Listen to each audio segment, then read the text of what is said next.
श्री स्वामी समर्थ. जय जय स्वामी समर्थ. नमस्कार मित्रांनो. स्वामी माझ्या आयुष्यात आले, खूप जास्त त्रास वाढला असं आपल्या मनात घडी घडी येतं. तर स्वामींनी स्वतः काय सांगितलं आहे की मी आलो तर असं काय होतं, तर मी आलो की प्रारब्धाला गती मिळते, म्हणून तुमच्या जीवनामध्ये त्रास वाढतो. आता स्वामी स्वतः यावर काय सांगत आहे? स्वामी सांगत आहे की आपल्याला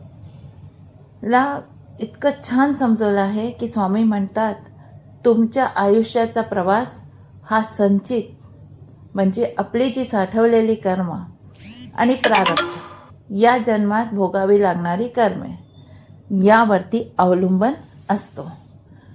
आता स्वामी म्हणतात की समजा तुमच्या नशिबात पुढच्या 10 वर्षात 10 मोठी संकटे येणार आहेत.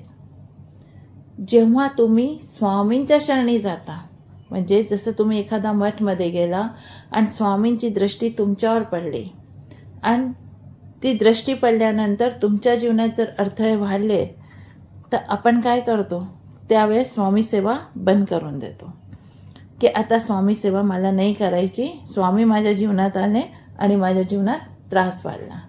पण यावर स्वामींनी सांगितलं की मानलो संकटे येणार आहेत, पण जेव्हा तुम्ही माझ्या शरणामध्ये येता तेव्हा तुम्हाला स्वामींना उच्च आनंद द्यायचा असतो. आता तो उच्च आनंद केव्हा मिळू शकतो, तर त्यासाठी काय करावं लागेल की तुमच्या भाग्यामध्ये जेवढे पण संकट आहे ते संकट स्वामींना पहिले संपवावे लागतील. तर ते संपवण्याकरता स्वामी काय करतात, ते संपवण्याकरता त्यासाठी तुमच्या कर्माची शिदोरी लवकर रिकामी करतात. 10 वर्षाचा जो त्रास आहे ते 1-2 वर्षात वेगाने संपवतात. त्यामुळे तुमच्या त्रासाची तीव्रता वाढल्यासारखी वाटते, पण खरं तर तुमच्या कालावधीमध्ये कमी झालेला असतो. स्वामीची सेवा म्हणून तर म्हणतो आपण स्वामी सेवा वाढली तर माझा त्रास वाढला.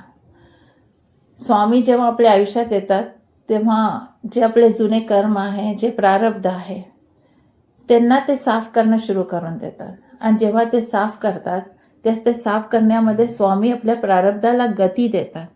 आणि प्रारब्धाला जेव्हा गती मिळते, स्वामी म्हणाले ना मी आलो की प्रारब्धाला गती मिळते, तर जेव्हा प्रारब्धाला गती मिळते तेव्हा आपल्या जीवनामध्ये असं वाटतं की त्रास वाढत चालला आहे. पण त्रास स्वामी वाढवत नाही आहे, तर तो त्रास सहन करण्याची शक्तीसुद्धा देतात. ते म्हणतात की मी तुझ्या प्रारब्धाला गती दिली आहे कारण ती संपवण्याची ताकद मी तुला दिली आहे. म्हणून स्वामी नेहमी म्हणतात की तुम्ही हे लक्षात ठेवा की मी आलो आहे तर तुमच्या चांगल्याकरताच आलो आहे. स्वामी काय करतात, ते ईश्वर आहेत. ते म्हणतात माझ्या भक्ताला पुन्हा पुन्हा जन्माच्या फेऱ्यात कशाला अडकवायचं आहे. ते आपला त्रास संपवू इच्छुक असतात. 10 जन्माचे दुःख ते एकत्र ओढतात. म्हणजे ते विचार करतात की ह्यांचं दुःख या जन्मातच संपवून देतो, म्हणजे ह्यांना जीवन आनंदाने जगता येईल. जसं आपण डॉक्टरकडे जातो तेव्हा आपल्याला काही जखम झालेली असती तर त्या जखमला तो स्वच्छ करतो, तेव्हा काय होतं, प्रचंड वेदना होतात. तो दाब म्हणजे स्वामींची सेवा आणि ती वेदना म्हणजे तुमचं प्रारब्ध लवकर संपण्याची प्रक्रिया. हे तुम्हाला लक्षात येत असेल. तर स्वामीसुद्धा आपल्याला हे समजवू इच्छुक आहे की तुमच्या जीवनातली जी नकारात्मकता आहे, चुकीचे लोक आहे, वाईट सवयी आहे आणि तुमचे जे प्रारब्ध पूर्वजन्माचे कर्म जे तुम्ही काही पाप केले आहे त्या सगळ्यांना मला पाडकामाचा काळ आहे. म्हणजे जसं आपण घर बनवतो आणि घर जर तुटलं तर आपण त्याला परत बनवतो, तर तेव्हा आपण काय करतो, त्याला पटकतो है ना, त्याला तोडतो. तर हेच आहे की जेव्हा आपल्या जीवनामध्ये काही अशी वेळ येते की त्रास खूप वाढला आहे तर स्वामी आपल्याकरता चांगलं करतात. ते आपल्या जे चुकीच्या सवयी त्यांना बाहेर काढतात आणि आपल्या जीवनामध्ये आनंद आणायचा प्रयत्न करतात. पण तीच वेळ तुम्हाला त्रासदायक वाटते आणि आपण काय करतो, या परिस्थितीमध्ये आपण स्वामींची उपासना, स्वामींची सेवा सोडून देतो. पण अशा वेळेस आपल्याला हे कार्य नाही करायचं आहे. म्हणून जेव्हा सुद्धा तुम्ही स्वामी दरबारात जाल आणि तुमच्या जीवनामध्ये उपासना तुम्ही सुरू केल्यावर जर त्रास वाढला तर स्वामींची गोष्ट लक्षात ठेवा की स्वामी येतील आहे म्हणजे प्रारब्धाला गती मिळेल, आणि प्रारब्धाला गती मिळाली तर तुमच्या कर्मांचा तुम्हाला त्रास नक्कीच होणार आहे. स्वामींनी एक आपल्या छोटीशी लीला कथामध्ये सांगितलं आहे की एक भक्त होता, तो मनोभावे स्वामींची सेवा सुरू केली.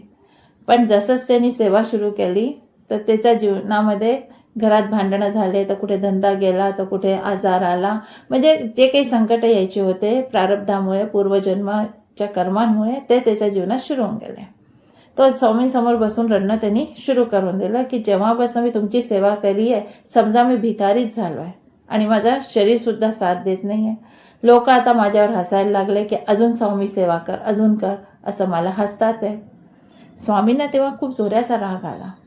ते त्याच्यावर ओरडले, अरे मूर्खा, तुला काय वाटतंय की मी तुझी संपत्ती घ्यायला आलो आहे का, की मी तुझा कपाळ धुवायला आलो आहे, मी काय करायला आलो आहे. स्वामींनी नंतर त्याला जवळ बोलवले आणि जमिनीवर एक रेघ मारली. ते म्हणाले, तुझ्या नशिबात पुढचे 7 जन्म दारिद्र्य आणि रोग होता. पुढचे 7 जन्म, कारण की स्वामींना तर सगळं माहिती आहे. तर ते स्वामी म्हणाले की पुढच्या 7 जन्म तुझ्या भाग्यामध्ये दारिद्र्य आणि रोग होता, पण मी ते सर्व एकखट्ट घेऊन आलो तुझ्या या जन्मातच, म्हणजे तुझे पुढचे जन्म आनंदीने जावे. या काही महिन्यात तुला भोगून मी मोकळा करणार होतो, पण तुला तर खूप राग येतोय. आता सांग मी काय करू. तुला 7 जन्म रडत बसायचं होतं की माझ्यासोबत आनंदाने राहायचं होतं. तो भक्त स्वामींच्या चरणी पडला आणि म्हणे, स्वामी मला माफ करा, कुठे ना कुठे माझा विश्वास डगमगला आणि मी या त्रासाला भिवून गेलो. त्या भक्ताला हे पण कळलं की जो त्रास त्याला शिक्षा वाटत आहे ती तर स्वामींची करुणा होती. ते स्वामी त्याच्या 7 जन्माचे पाप एक झटक्यातच संपवणार होते. त्यानंतर काही दिवसातच तो भक्त पूर्णपणे बरा झाला आणि त्याच्या जीवनात जे जीवन त्याचं बाकी होतं त्या जीवनात ते अत्यंत सुखात गेले. म्हणजे सारांश आपण हे सांगू शकतो की स्वामी जेव्हा प्रारब्धाला गती देतात तेव्हा ते तुमच्या आयुष्यातील नकारात्मक कचरा वेगाने बाहेर काढतात. तर लक्षात ठेवा की वाळूचा जो कण आहे शिंपल्यातला त्रास देतो तेव्हाच त्यातून मोती तयार होतो. स्वामी तुम्हाला त्या मोत्यासारखे मूल्यवान बनवण्यासाठीच अडथळे आणि प्रारब्धाचा वेग वाढवतात. म्हणून लक्षात ठेवा की जीवनात त्रास आला तर घाबरू नका आणि स्वामी सेवा सोडू नका. भेटूया आपल्या नेक्स्ट व्हिडिओमध्ये. व्हिडिओ आवडल्यास कमेंट्समध्ये नक्की द्या. Shri Swami Samarth. And like, share and subscribe करा. श्री स्वामी समर्थ. जय जय स्वामी समर्थ.